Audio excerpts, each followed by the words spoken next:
En el capítulo 11 del versículo 1 al 14 estamos todavía en la pausa de las trompetas, en donde Dios nos da información adicional sobre lo que ocurre en la tierra y en el cielo, aparte de los juicios, donde también se nos dan buenas noticias. Ya del versículo 15 en adelante vamos a ver lo que pasa cuando se toca la última trompeta. Como siempre les voy a leer todo el capítulo usando la traducción en lenguaje actual. Luego me dieron una regla de madera para medir y Dios me dijo: ve y mide mi templo y mi altar y mira cuántos me están adorando allí. Pero no midas el espacio que hay afuera del templo, porque ese espacio se lo he dado a los que no creen en mí. Ellos gobernarán sobre Jerusalén durante 3 años y medio, y yo enviaré a 2 profetas para que anuncien mi verdadero mensaje. Los enviaré vestidos con ropa áspera para que anuncien profecías durante esos 3 años y medio. Estos 2 profetas son los 2 árboles de olivo y los 2 candelabros que están delante de Dios, que es el Rey de la tierra. Si alguien trata de hacerles daño, ellos darán fuego por la boca y quemarán por completo a sus enemigos hasta matarlos. Ellos tienen poder para hacer que no llueva durante los 3 años y medio que profetizarán. También tienen poder para hacer que el agua se vuelva sangre y para hacer que la gente de este mundo sufra toda clase de terribles males. Y pueden hacerlo cuantas veces quieran.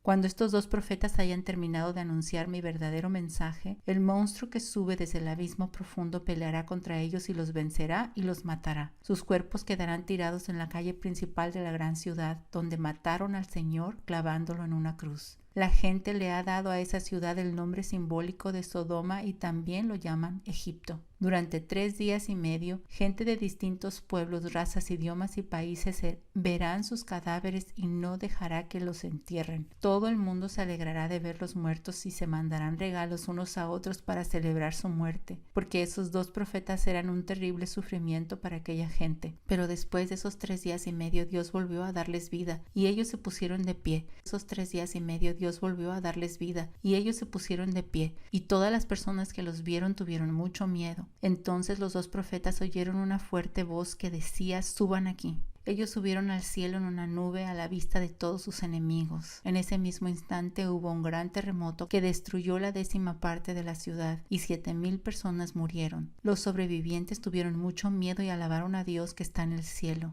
Ese fue el segundo desastre, pero el tercero viene pronto. El 7º ángel tocó su trompeta y en el cielo se oyeron fuertes voces que decían: nuestro Dios y su Mesías ya gobiernan sobre todo el mundo y reinarán para siempre. Y los 24 ancianos que están sentados en sus tronos delante de Dios se inclinaron hasta tocar el suelo con la frente y adoraron a Dios diciendo: Señor Dios Todopoderoso, tú vives y siempre has vivido. Gracias porque has demostrado tu gran poder y porque has comenzado a reinar sobre el mundo. Los pueblos que no creen en ti están enojados, pero los castigarás con todo tu enojo. Ese día juzgarás a todos los que han muerto, premiarás a los profetas, tus servidores, premiarás a todo tu pueblo y también a los que te respetan. No importa si son poderosos o humildes, tú los premiarás. Entonces se abrieron las puertas del templo de Dios que está en el cielo, y dentro del templo podía verse el cofre de su pacto, y hubo relámpagos, un resonar de truenos, un fuerte temblor de tierra y una gran lluvia de granizo. Ahora, para ir desmenuzando Apocalipsis 11 versículo por versículo, vamos a usar la versión Dios habla hoy. Apocalipsis 11:1 dice: me dieron una vara de medir parecida a una caña y me dijeron: levántate y toma las medidas del templo de Dios y del altar y cuenta los que adoran allí. Les cuento que esto de medir el templo no es una idea extraña. En el libro de Ezequiel también se le ordena medir el templo, que en ese caso se refiere al templo que va a haber en el milenio. Lean Ezequiel 40:40. El requerimiento de medir nos habla sobre propiedad y evaluación de alguna condición. Esta vara es más o menos una vara de 10 pies de largo. Digamos que es una regla grande. Hay otras ocasiones en la Biblia donde algo se mide. Lean Zacarías 2, ahí se mide Jerusalén antes de ser juzgada. Y en Apocalipsis 21 vamos a leer cómo se mide la nueva Jerusalén. Y en este templo que se le pide a Juan que mida, que no parece ser el templo del milenio, sino de otro templo que va a existir antes de ese, o sea, durante la tribulación. Apocalipsis 11:2 dice: pero no midas el atrio exterior del templo, porque ha sido entregado a los paganos, los cuales van a pisotear la ciudad santa durante 42 meses. Muchos dicen que este templo debe referirse a los creyentes, pues Efesios 2 del 19 al 21 y 1 de Pedro 2:5 nos indican que los creyentes somos el templo vivo de Dios. Pero nuestro problema con esta interpretación de un templo espiritual y no físico es que te das conjeturas, o sea que si nosotros somos el templo, ¿quiénes son el atrio exterior? ¿Quiénes son las naciones? Etcétera. Acuérdense que la explicación más simple siempre es la mejor. Es mejor concluir que este templo es aquel del que hablaron el profeta Daniel, Jesucristo y Pablo cuando dijeron que llegaría el día de la gran abominación, o sea, el día en que el anticristo se autoproclama Dios en este templo. Lean Daniel 9:27, 11:31 y 12:11. También Mateo 24 del 15 al 16 y segunda de Tesalonicenses 2 del 3 al 4. Y si nos quedamos con esta interpretación, el otro problema que tenemos es que ahorita en Jerusalén no hay ningún templo. Lo único que queda de lo que algún día fue un templo, el templo que construyó Salomón, es la pared de los lamentos, porque ahí va el pueblo a lamentarse por no tener un templo, los judíos, porque saben que el templo ha sido destruido ya 3 veces, desde que fue construido por primera vez por Salomón. La última vez siendo destruido por el Imperio Romano de la misma forma en que lo profetizó Jesús en Mateo 24. Los soldados romanos fueron enviados por el emperador romano de ese tiempo para destruirlo. Lo quemaron. Al incendiarse se derritió el oro puro que había en el techo y se fundió entre las piedras del templo. Al ver esto, los soldados quitaron piedra por piedra para remover el oro y no quedó piedra sobre piedra, así como Jesús profetizó. Para muchos es una locura el pensar que otro templo se puede construir en Jerusalén por varias razones. Lees las noticias y te das cuenta que hay guerra entre Palestina e Israel, justo por eso de la tierra y demás. Los palestinos, cuando los judíos anduvieron errantes, construyeron una mezquita llamada la Cúpula de la Roca, en inglés The Dome of the Rock, justo donde según esto estaba el templo. Y sería un suicidio que los israelitas trataran de destruirla y de hacer su templo de nuevo, aunque ya lo han intentado. Otra razón, y tal vez saber quiénes son descendientes de Leví y de Aarón y prepararlos para el sacerdocio. Acuérdense que en uno de sus cautiverios perdieron toditos la historia de su linaje. Ya nadie sabe de qué tribu proviene. Bueno, todos excepto los de apellido Cohen, que vienen de Leví. Como sabemos, pues porque Cohen quiere decir sacerdote. Y bueno, aunque un apellido no decía nada antes o no era prueba de linaje, con eso de la genética, las pruebas de ADN, sí podemos darnos cuenta de quién es quién. De hecho, ya lo hicieron y ya los están entrenando en una réplica exacta del templo, que después planean construir en el lugar en donde estaba antes el original. Este es un grupo de judíos interesados en la reconstrucción y vaya que han hecho un gran trabajo. Tienen todo. Es más, ustedes mismos lo pueden checar en el internet en templeinstitute.org. Van a ver que hasta la vaca roja ya tienen. Dicen que esa la donó un ranchero de Mississippi. En el 2018 se encontraron una que ahorita está en investigación porque tiene unos cuantos pelos que no son rojos y tiene que ser toda roja. Muchos argumentaban que no se podía construir porque nadie sabe dónde está el arca del pacto. Y los judíos dicen, ¿cómo que nadie? Nosotros siempre lo hemos sabido y guardamos su paradero con nuestras vidas. De hecho, se pusieron en contacto con el Vaticano para que les regresen parte de los artículos que quedaron con ellos desde el Imperio Romano, pero que le pertenecen al templo judío. Aunque así como está la situación actual, es de imaginarse por qué las dudas sobre la reconstrucción del templo. Sería el desatar la guerra en una mayor escala de como la vemos ahora en el Oriente. Pues los palestinos no quieren que los judíos estén donde están y los judíos quisieran que los palestinos se fueran, pues dicen que esa tierra les pertenece. Muchos creen que la cúpula de la roca se encuentra justo donde estaba antes el templo, y esto es porque en la última destrucción de Jerusalén y el templo en el año 70 después de Cristo por los romanos, aún los cimientos de la ciudad fueron destruidos y no se sacó del templo. Unos dicen que está debajo de la mezquita, pero una investigación reciente indica que el templo está justo al norte del edificio y no abajo. Esta es sola una investigación que no ha concluido, pero de ser cierto, esto explica a la perfección el hecho de que no se incluya la parte exterior del templo en las medidas de Juan, porque fueron dadas a las naciones paganas. Si el templo está al norte de la mezquita, entonces geográficamente esta mezquita se encuentra en lo que serían los atrios del templo, a donde por cierto sí se permitía que entraran los paganos y los gentiles.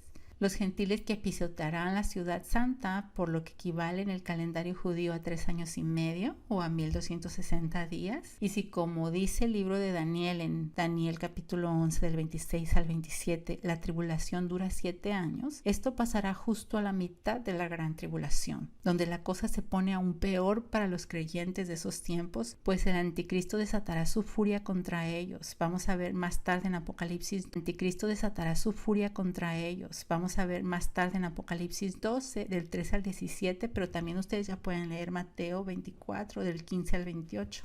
O sea que si ponemos esto en línea de tiempo, concluimos que sabremos quién y cuándo llega el anticristo cuando se construya el templo y llegue él a sentarse en el trono. ¿En dónde? En Jerusalén. Apocalipsis 11:3 dice: y yo enviaré 2 testigos, vestidos con ropas ásperas, a comunicar mensajes proféticos durante 1260 días. Dios le dice a Juan que él no será el único profetizando, pero Dios va a enviar otros 2 profetas a quienes les llama mis 2 testigos, que vestidos con ropas ásperas o de luto, o sea, hablando sobre arrepentimiento, van a venir a profetizar durante 3 años y medio o 1260 días del calendario judío. Apocalipsis 11:4 dice: estos 2 testigos son los 2 olivos y los 2 candelabros que están delante del Señor. La asociación con los olivos y candelabros se refiere a una unción especial del Espíritu Santo o el poder del Espíritu que les dará Dios, y pueden leer de esto en Zacarías 4 del 2 al 3 y 4:14.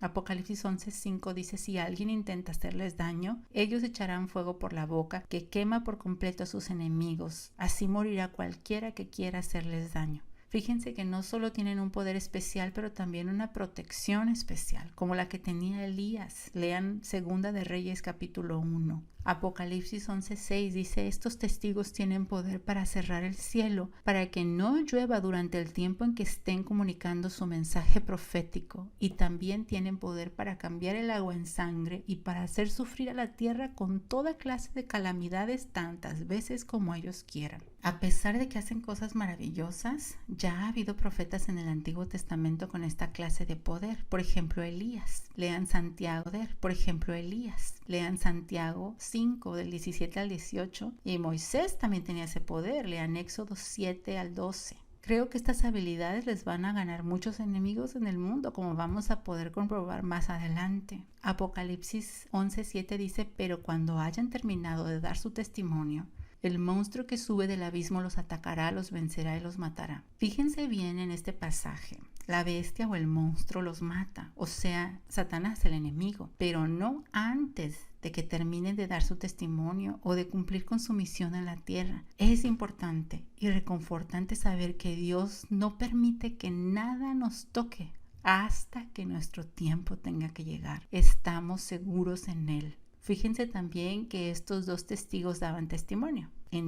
No es un pleonasmo. Es otra forma de decir que ser testigo es algo que somos, no algo que solamente hacemos de vez en cuando. Es un estilo de vida, bueno, con nuestras palabras de la misma forma que con nuestras vidas. Entonces hay que preguntarnos de qué manera nuestra vida da testimonio o refleja a Jesús. Apocalipsis 11:8 dice: sus cadáveres quedarán tendidos en las calles de la gran ciudad donde fue crucificado su Señor, la cual en lenguaje figurado se llama Sodoma y también Egipto. Los matan en Jerusalén, que se describe de una forma muy peculiar. Sodoma por su inmoralidad, Egipto por la opresión y la esclavitud a la que sometían al pueblo, y la gran ciudad por su similitud a Babilonia, que también era descrita como la gran ciudad. Esta es la base central del anticristo. Vamos a leer en Apocalipsis 16:19, 17:18, 18:10, 18:16, 18:19 y 18:21. También noten que si durante los primeros 3 años y medio el anticristo reina desde Jerusalén, veamos cómo aplican estas descripciones a esta ciudad en los capítulos los que siguen. Apocalipsis 11:9 dice: y por 3 días y medio, gente de distintos pueblos, razas, lenguas y naciones verá sus cadáveres y no dejará que los entierren. ¿Cómo es que esto puede pasar, que toda la gente los pueda ver? Yo creo que la tecnología de ahora lo permite, por la televisión o por el internet. Ya contamos con esa tecnología. Ahora, respondiendo el por qué esto pasa, creo que la razón más obvia era exponer sus cuerpos como una humillación. La gente estaba indignada y les atribuía todas las calamidades por las que estaban pasando. Imaginen que ellos podían destruir a los que los atacaban, y los atacaban porque estos testigos hicieron que dejara de llover. En estos 3 años y medio no llovía. Hacían que el agua se convirtiera en sangre, como antes ya había sucedido en el mundo, en uno de los juicios, y también tenían la habilidad de hacer sufrir cuantas veces ellos quisieran a la gente de la tierra. Entonces nadie los quería, ni siquiera poquito. Apocalipsis 11:10 dice: los que viven en la tierra se alegrarán de su muerte, estarán tan contentos que se harán regalos unos a otros, porque aquellos 2 profetas serán un tormento para ellos. Miren, hasta tal punto les molestaba la conciencia la verdad que estos profetas proclamaban, que llegaban a celebrar su muerte. Apocalipsis 11:11 dice: pero al cabo de los 3 días y medio Dios los revivió y se levantaron otra vez, y todos los que vieron se llenaron de miedo. Fíjense que Dios los resucita después de 3 días, así como a Jesús, y esto causa que la gente se asuste por obvias razones. Apocalipsis 11:12 dice: entonces los 2 testigos oyeron una fuerte voz del cielo que les decía: suban acá. Y subieron al cielo en una nube, y sus enemigos los vieron. En otras versiones dice que porque la tierra no era digna de ellos, Dios los llamó a casita. Apocalipsis 11:13 dice: en aquel mismo momento hubo un gran terremoto, y a causa del terremoto se derrumbó la 10ª parte de la ciudad, y 7,000 personas murieron. Los que aún quedaron con vida, llenos de miedo, el terremoto trae otro juicio. Pero no sabemos si el arrepentimiento de estos sobrevivientes es genuino o si significa que cambiaron sus caminos, solo que le están dando gloria a Dios que está en el cielo, y es decir que saben que Él es el que lo está haciendo. Si no se nos dice quiénes son estos testigos, es porque no es lo más importante. No es quiénes son, sino qué vienen a hacer a la tierra. Se dice que podrían ser Elías, Moisés o Enoc. Dicen que Enoc, porque Enoc no murió y fue llevado al cielo. Además, también porque fue un profeta que anunció el final de los tiempos. Lean Génesis 5:25. Se dice que podría haber sido Elías, porque su ministerio se parece al de estos 2 testigos. Lean Segunda de Reyes 1 y Santiago 5, del 17 al 18. Además, también porque fue llevado al cielo sin morir. Pueden verlo en Segunda de Reyes 2:11. Sus enemigos también eran destruidos con fuego. Tuvo una conferencia especial con Jesús en el monte de la transfiguración. Lo pueden leer en Mateo 17 del 1 al 6. Y también específicamente porque está profetizado que vendría antes del fin de los tiempos. Lean Malaquías 4 del 5 al 6.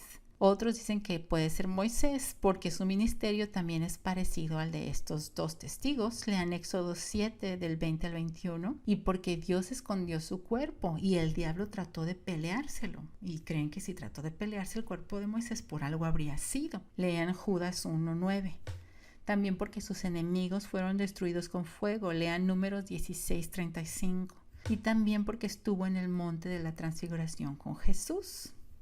Un comentarista de la Biblia, David Guzik, dice que muchos creen que es Elías y Enoc porque no murieron en la tierra, y porque la gente interpreta Hebreos 9:27 de manera que todos tienen que morir en la tierra. Así que ellos regresaron a morir en la tierra, pero dice también que hay otros versículos que desaprueban esto. Si tomamos en cuenta Lázaro y otros más que fueron resucitados, murieron 2 veces. Y que en el rapto toda la iglesia viva en ese entonces será arrebatada al cielo sin haber muerto en la tierra. Así que si hay que pensar que son Elías y Enoc, esta no debe ser la razón para considerarlo. Apocalipsis 11 del 14 al 15 dice: pasó el segundo desastre, pero pronto viene el tercero. El 7º ángel tocó su trompeta y se oyeron fuertes voces en el cielo que decían: el reino del mundo es ya de nuestro Señor y de su Mesías, y reinarán por todos los siglos. El último ángel que había tocado una trompeta trajo destrucción, pero este ángel toca y el sonido produce alegría, porque se proclama la tierra totalmente redimida por Jesucristo. Aquí es donde el título de propiedad